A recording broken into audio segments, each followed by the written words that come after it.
नहीं भारत के बारे में, क्योंकि भारत के बारे में आप सब पहले से सब जानते हैं। मैं बोलूँगा बिहार के बारे में, जो हमारा राज्य है, क्योंकि अक्सर मैंने देखा है कि कहीं भी दूसरे प्रदेश में जाने के बाद बिहारियों को जो जिस दृष्टि से देखा जाता है और बिहारी बिहारी कहकर चिढ़ाया जाता है, तो उससे उन्हें अपमानजनक महसूस होता है। तो मैं चाहूँगा कि अगली बार अगर आप सबको कोई बिहारी कहे या आप सबको चिढ़ाने की कोशिश करें तो कुछ बातें बिहार के बारे में जान लेनी चाहिए। आज भले बिहार हमारे देश के पिछले योगदाताओं में से एक रहा है, पर एक समय था जब बिहार अपने इतिहास, ज्ञान, गौरव सब में अपने शीर्ष पर था। तो कुछ बातें हैं जो मैं बिहार के लिए, बिहार के बारे में आप सबके सामने प्रस्तुत करना चाहता हूँ। तो और मुझसे थोड़ी गलतियां भी होगी तो उसे नजरअंदाज करके चलिएगा। धन्यवाद। तो शुरू करते हैं।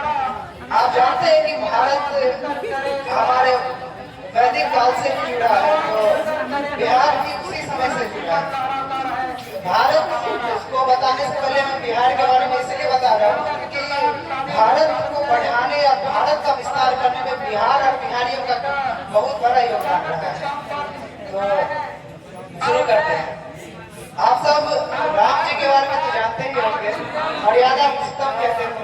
और क्या आप ये जानते हैं कि उन्हीं की पत्नी माता सीता का जन्म भी बिहार में ही हुआ था, सीतामढ़ी जिले के पुनौरा गांव में। तो और उसके बाद स्वतंत्रता संग्राम, ये जो स्वतंत्रता संग्राम जिसके कारण भारत को आजादी मिली है, ये इसकी पहली लहर भी बिहार से ही चली थी। बाबू कुंवर सिंह नाम था उनका, जिन्होंने 80 साल की उम्र में अंग्रेजों के खिलाफ पहला लोहा लिया था। और इस बिहार ने ही एक लाठी पकड़े हुए बुजुर्ग को महात्मा गांधी बनाया था।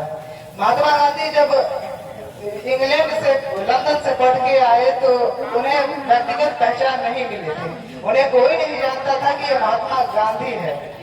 उन्हें सिर्फ करमचंद गांधी के नाम से जाना जाता था, मोहनदास करमचंद गांधी के नाम से, एक वकील के रूप में। तो 1917 में पहली बार उन्होंने सत्याग्रह आंदोलन जो चालू किया वो बिहार से ही किया था। तो बिहार स्वतंत्रता संग्राम की भी जननी है। तो और दुनिया में वैसे बहुत सारे धर्म हो गए हैं। एक आंकड़े के अनुसार 5000 से ज्यादा धर्म है। और दुनिया के दो सबसे बड़े धर्म जिनमें बौद्ध धर्म और जैन धर्म के नाम से जाना जाता है, क्या आप सब जानते हैं कि वो दो धर्म बिहार से ही निकले हैं? पहले एक छोटे से सिद्धार्थ को इस बिहार के माटी ने गौतम बुद्ध और महात्मा बुद्ध की उपाधि देकर उसे बौद्ध धर्म का संस्थापक बना दिया। और एक जैन धर्म, 24वें तीर्थंकर जैन धर्म के, जिनका नाम महावीर स्वामी था, इस बिहार ने उसे जन्म दिया। तो बिहार सिर्फ वीरता की नहीं, ज्ञान की नहीं, बल्कि धर्मों का भी देश है, धर्मों का भी प्रांत है।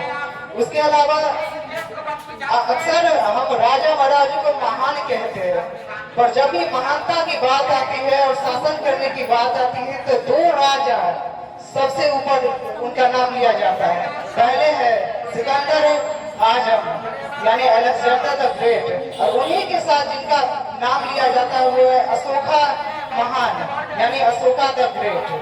तो अशोक भी वही इसी बिहार की मिट्टी से जन्मे थे। और उस समय कहा जाता था कि उन्होंने बिहार और भारत का इतना विस्तार किया था कि काबुल तक उनकी पहुंच थी। उस समय में जब भी कोई मुगल या कोई दूसरे यहूदी सब भी भारत की तरफ आग उठाते थे तो उन्हें अशोका की तलवार नजर आती थी। तो बिहार वीरता की भी भूमि है।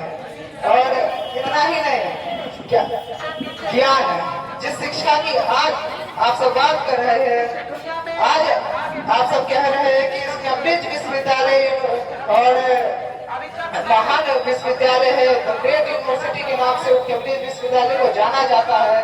कहते हैं जो भी उससे पढ़ा है वो बहुत नॉलेजेबल है।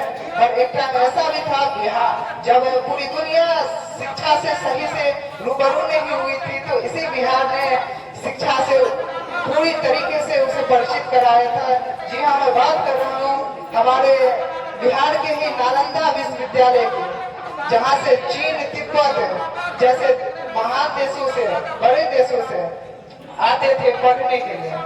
तो ये बिहार ज्ञान की भी भूमि है। और नालंदा विश्वविद्यालय वैराग्य, संस्कृति, ध्यान, कर्म सब चीज सिखाता था। और लास्ट में प्रेम।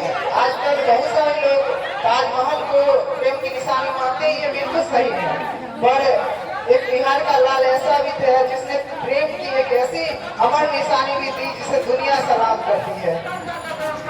दशरथ महाराज, जिसे द माउंटेन मैन कहा जाता है, कहते हैं कि उन्होंने जब उनकी पत्नी का पहाड़ चढ़ते समय देहांत हो गया तो गांव के बीच में एक बहुत बड़ा पहाड़ आता था।